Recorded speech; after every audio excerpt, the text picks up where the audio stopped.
कृपया करके चैनल को सब्सक्राइब कीजिए।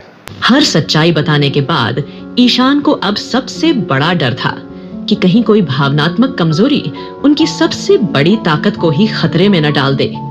सच बोल देने के बाद भी कुछ सच ऐसे होते हैं जो दिलों में कांटे की तरह चुभते हैं, जैसे अनवी की असलियत, जो अब भी एक अनकहा बोझ थी।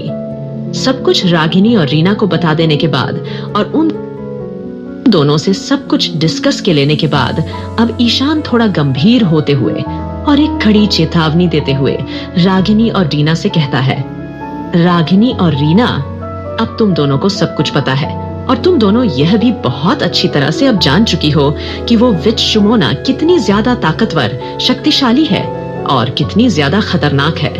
और उसे यह भी पता है कि जिसके हाथों उसका अंत होना लिखा है वो एक इंसान है जो कि हमारी इस इंसानों की दुनिया में है। और उसी इंसान को ढूंढने के लिए उसने अपने कुछ सैनिक यहाँ हमारी इस इंसानों की दुनिया में भेज दिए हैं, जो लगातार अपनी पूरी कोशिश कर रहे हैं। और वो सैनिक भी इंसानी भेष बनाकर इंसानों की दुनिया में घूम रहे हैं ताकि वो उस इंसान को ढूंढकर उस विच शुमोना के हवाले कर सके और फिर वो विच शुमोना उस इंसान को हमेशा हमेशा के लिए खत्म कर दे। इसलिए हमें अब से बल्कि अभी से बहुत ही ज्यादा सतर्क और चौकन्ना रहने की जरूरत है ताकि किसी को भी हम पर कोई शक ना हो सके।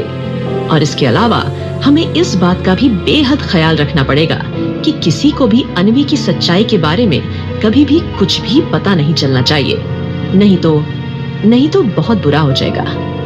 ईशान की यह सारी बातें सुनकर रागिनी और रीना ईशान से कहती हैं, कर वो दोनों ईशान को यह विश्वास दिलाती है कि वो बिल्कुल भी चिंता न करे, किसी को भी कभी भी अनवी की सच्चाई के बारे में पता नहीं चलेगा। ईशान बातें सुनकर रागिनी के मन में भी एक बात आती है और वो ये सब सोच ही रही होती है कि ईशान रागिनी की तरफ देखता है और रागिनी से पूछता है, क्या हुआ रागिनी, तुम अब क्या सोचने लगी? तभी रागिनी ईशान की देखती है और उससे कहती है कि भैया, मेरे दिमाग में एक बात आई है जो मैं सोच रही थी। तभी ईशान ने रागिनी से पूछा, कौन सी बात? रागिनी। इस पर रागिनी ने सपाट लहजे में ईशान से कहा, नहीं भैया, रहने दीजिए, क्योंकि शायद आपको मेरी यह बात अच्छी ना लगी तो। रागिनी की इस बात पर ईशान ने उससे कहा, तुम पहले बात तो बताओ, उसका अच्छा लगना या ना लगना यह तो बात को सुनने के बाद ही पता चलेगा।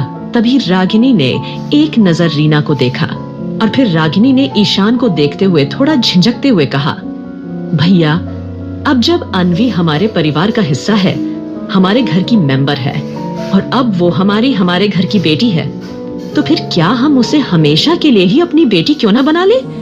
मेरा मतलब है कि क्यों ना आप और भाभी अनवी को गोद ले लें। इससे वो हमेशा ही हमारे साथ रहेगी और हमारे परिवार का सदस्य बन के रहेगी और दुनिया के सामने भी पूरे कानूनी तौर पर हमारी ही बेटी बनकर रहेगी। रागिनी की यह बात सुनकर ईशान अब एकदम से रीना की तरफ देखने लगा, क्योंकि अभी कुछ समय पहले रीना ने भी उससे यही बात की थी कि हम लोग अनवी को गोद ले लेते हैं। मगर ईशान ने रीना की इस बात को मानने से साफ इनकार कर दिया था और रीना को इस बात को अपने दिलो दिमाग से निकाल देने के लिए साफ साफ बोल दिया था। और अब उसे ऐसा लगा जैसे कि अनवी को गोद लेने की बात रीना ने ही रागिनी से कही हो। रीना भी रागिनी की यह बात सुनकर ईशान को ही देख रही थी और समझ भी रही थी कि ईशान क्या सोच रहा था। इसलिए इससे पहले कि ईशान रीना से कुछ कहता, रीना ने फौरन अपना सिर ना में हिलाकर ईशान को इशारा कर दिया और रीना के इस इशारे को ईशान बखूबी समझ लिया था। इसलिए उसने अब रीना से कुछ नहीं कहा। फिर ईशान ने रागिनी की तरफ देखा और उससे कहा, ये तुम क्या कह रही हो Ragini? It is not possible, यह कभी नहीं हो सकता है और ना होगा। ईशान की इस बात पर रागिनी ने ईशान से पूछा, मगर क्यों भैया, आखिर इसमें क्या बुराई है कि हम कानूनी तौर पर अनवी को गोद ले लेंगे तो?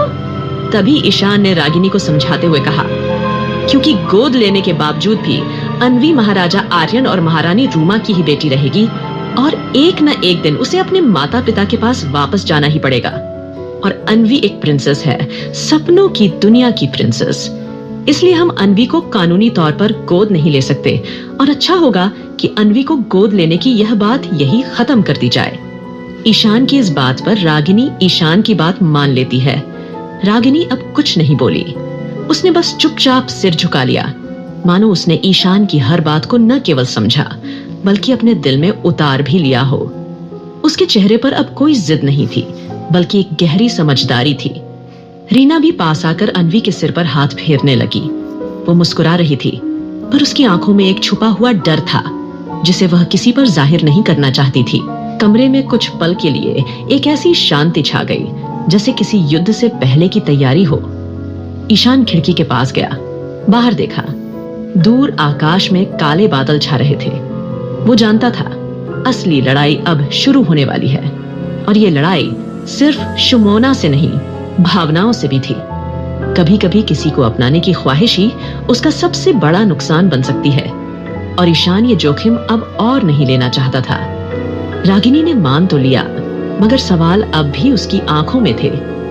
क्या अन्वी वाकई कभी इस परिवार की रह पाएगी, या फिर वो पल हमेशा के लिए उधार का ही रहेगा?